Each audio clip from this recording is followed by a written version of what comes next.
సుమన్ టీవీలో మీ personal and business promotions కోసం కింది నెంబర్కి కాంటాక్ట్ చేయండి.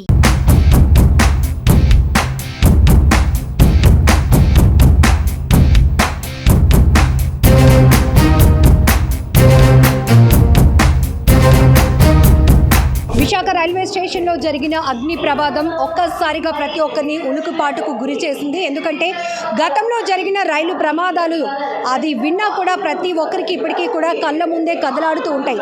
అలాంటిది రైల్వే స్టేషన్లో ఒక్కసారిగా ప్రమాదం చోటు చేసుకుంది. కోర్బా ఎక్స్ప్రెస్లో మంటలు అంటుకున్నాయి అనే సమాచారం రావాణంలో వ్యాపించడంతో ప్రతి ఒక్కరు ఒక ప్యానిక్కి గురయ్యారు. అసలు ఈ ప్రమాదం ఎందుకు జరిగింది, ఎలా జరిగింది? కోర్బా నుంచి అంటే ఒడిశా నుంచి విశాఖ వచ్చినటువంటి ఎక్స్ప్రెస్ ఇక్కడ ప్లాట్ఫామ్ నెంబర్ 4లో ఆగి ఉంటుండగా జరిగినటువంటి అగ్ని ప్రమాదానికి సంబంధించినటువంటి పూర్తి వివరాలు అయితే అడిగి తెలుసుకుందాం. మనతో పాటు ఏడీఎఫ్ఓ సింహాచలం సార్ ఉన్నారు. సార్తో మాట్లాడదాం. సార్, ఏం జరిగింది సార్? అసలు జనరల్గానే రైల్వే స్టేషన్స్లో కానీ లేకపోతే ఇట్లా ట్రైన్కి మంటలు అంటుకున్నాయి అనగానే ఒక రకమైన ప్యానిక్లోకి వెళ్ళిపోతారు ప్రజలు. ఎప్పుడు వచ్చింది సార్ మీకు ఇన్ఫర్మేషన్? మాకు 10:03 విశాఖ రైల్వే స్టేషన్లో ప్లాట్ఫామ్ నెంబర్ 4 పైన కోర్బా ఎక్స్ప్రెస్లో అగ్ని ప్రమాదం జరుగుతుందని సమాచారం రావడం జరిగింది. వెంటనే రైల్వే స్టేషన్ అన్న వెంటనే మేము సాధారణంగా అయితే ఒక వెహికల్ టర్న్అవుట్ ఇస్తాము, సిచ్యువేషన్ బట్టి మిగతా వెహికల్స్ టర్న్అవుట్ ఇస్తుంటాము. కానీ రైల్వే స్టేషన్లో అన్న వెంటనే అధిక జనాభా ఉంటారు, ప్యాసింజర్స్ ఉంటారు, ప్రమాదకరం అని చెప్పి ఇమ్మీడియట్గా 2 వెహికల్స్ టర్న్అవుట్ చేయడం జరిగింది. వెంటనే సుమారు 10 కల్లా ఇక్కడ రీచ్ అవ్వడం జరిగింది. కాకపోతే ప్లాట్ఫామ్ రావడానికి రైల్వే మన ఏదైతే ఫైర్ వెహికల్స్ ఉన్నాయో అవే లేకపోవడం వల్ల వెహికల్స్ని బయట ఉంచి అక్కడ నుండి పైప్ లైన్ వేయడం జరిగింది.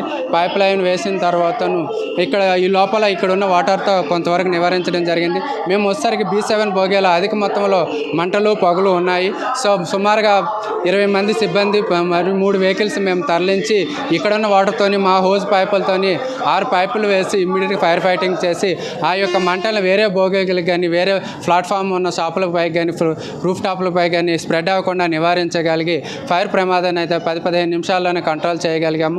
తర్వాత వేడిని పొగని నివారించడానికి మరొక 15 నుండి 20 నిమిషాల సమయం మాకు పట్టింది. ఈ ప్రమాదంలో B7 బోగి పూర్తిగా దగ్ధమైంది. దీని వేడి వలన దానికి అటువైపు ఇటువైపు అటాచ్ చేయబడిన M1 B6 అనే బోగీల్లో కూడా కొంచెం నష్టమైతే జరిగింది.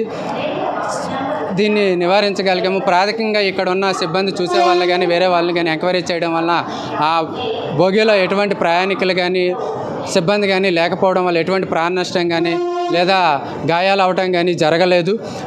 అది కూడా సుమారు మార్నింగ్ 7 గంటలకే వచ్చి ఇక్కడ పార్కింగ్ చేసిన వెహికల్ కాబట్టి మనకి ప్రాణ నష్టం అయితే పూర్తిగా లేదండి. ఇక్కడ సార్, గతంలో అనేక రైలు ప్రమాదాలు కూడా చూసాము. ఒకవేళ ప్రమాదం జరిగిన తర్వాత అక్కడ జరిగే ఆలస్యం వల్ల పెద్ద ఎత్తున నష్టం కూడా చూసిన సందర్భాలు ఉన్నాయి.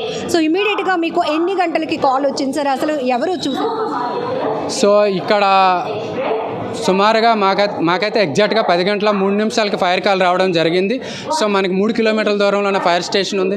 ఇక్కడ నుంచి ఇమ్మీడియట్గా 2 వెహికల్ని తరలించి రైల్వే స్టేషన్లో ఉంది కాబట్టి జనాభా అధిక మొత్తంలో ఉంటారని చెప్పేసి ఇమ్మీడియట్గా దాన్ని అదుపు చేసే యుద్ధ ప్రాతిపదికన 20 మంది సిబ్బంది 3 వెహికల్స్తో వచ్చి దీన్ని కంట్రోల్ చేసి స్ప్రెడ్ అవ్వకుండా చేయగలిగాము.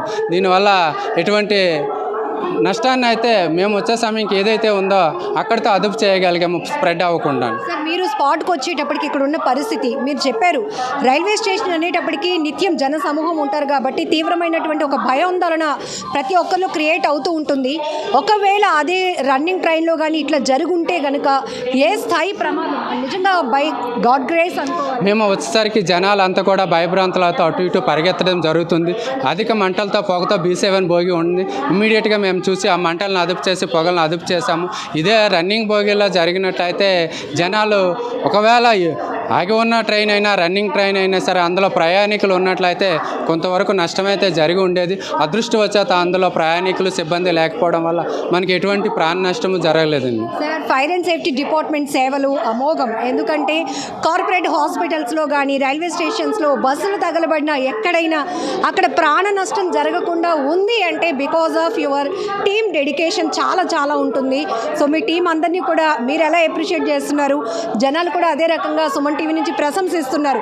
మీరంటూ లేకపోతే ఇలాంటి ప్రమాదాలు తారాస్థాయికి చేరుకునేవి, పెద్ద ఎత్తున నష్టం జరుగుతుంది. ధన్యవాదములమ్మా. మా సిబ్బంది 24 గంటలు 365 రోజులు ఎవరికి ఎటువంటి ప్రమాదం ఉన్నా సరే మేము ఉన్నామని హామీ ఇస్తూ ఫైర్ కాల్ వచ్చిన వెంటనే ఒక్క నిమిషం కూడా వెయిట్ చేయకుండా మేము మీకు మా సర్వీసెస్ ఎంతవరకు ఇవ్వగలుగుతాం అంతవరకు మేము సర్వీసెస్ ఇచ్చి ప్రతి ఒక్కరి ప్రాణాన్ని లేదా ఆస్తుల్ని కాపాడే ప్రయత్నంలో ఎల్లవేళలా మీ సేవలో కృతనిశ్చలమై ఉంటాము. మీ 24 గంటలు కూడా మీకు అందుబాటులో ఉంటాము. మాకు ఎటువంటి సమాచారం వచ్చినా సరే ఎటువంటి కాలాన్ని వృధా చేసుకోకుండా వెంటనే బయలుదేరి మా సాయశక్తుల ప్రాణాలని ఆస్తుల్ని కాపాడడానికే మా సిబ్బంది ఎల్లవేళ కృషి చేస్తూ ఉంటారు.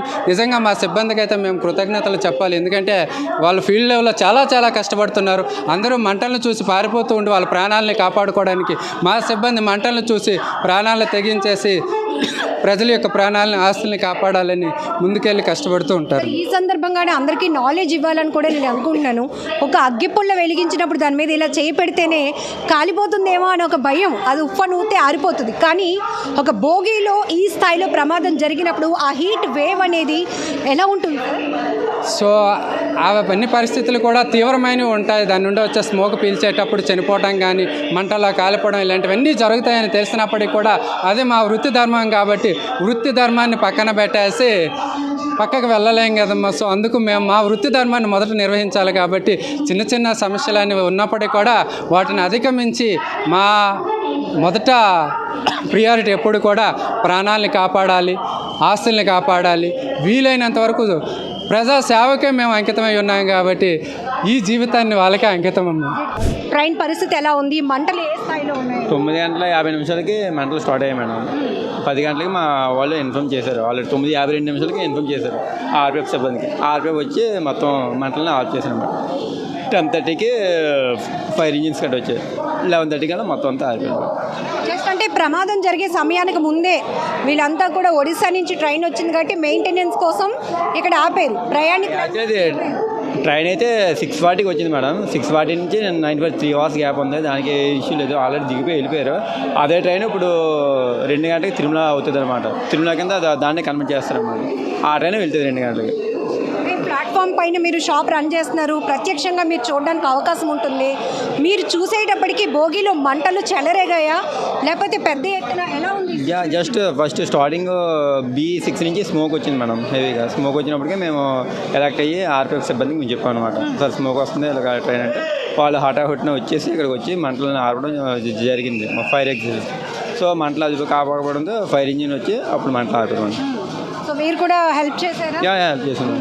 సో అంటే పూర్తిగా రైల్వే అధికారులు కానీ లేకపోతే ఫైర్ డిపార్ట్మెంట్ వాళ్ళు అండ్ మీరు కూడా రైల్వే సిబ్బంది అందరూ కూడా పార్టిసిపేట్? అందరూ మేడం. అందరూ పార్టిసిపేట్ చేయబట్టి సుమారు 100 మందికి పై మొత్తం అందరూ ఎవరు మా స్టాఫ్ అయితే అందరూ చేయబట్టి కొంచెం లేట్ అయినా కూడా మరికొన్ని బోగీలు అందుకునే ప్రమాదం ఉంది మేడం. సకాలంలో రైల్వే సిబ్బంది మా ప్లాట్ఫామ్ సిబ్బంది అందరూ సహకరించి ఇమ్మీడియట్లీ అదుపులో తీసుకోవడం జరిగింది. ఒకవేళ 6:30కే ప్రయాణికులందరూ దిగిపోయారు.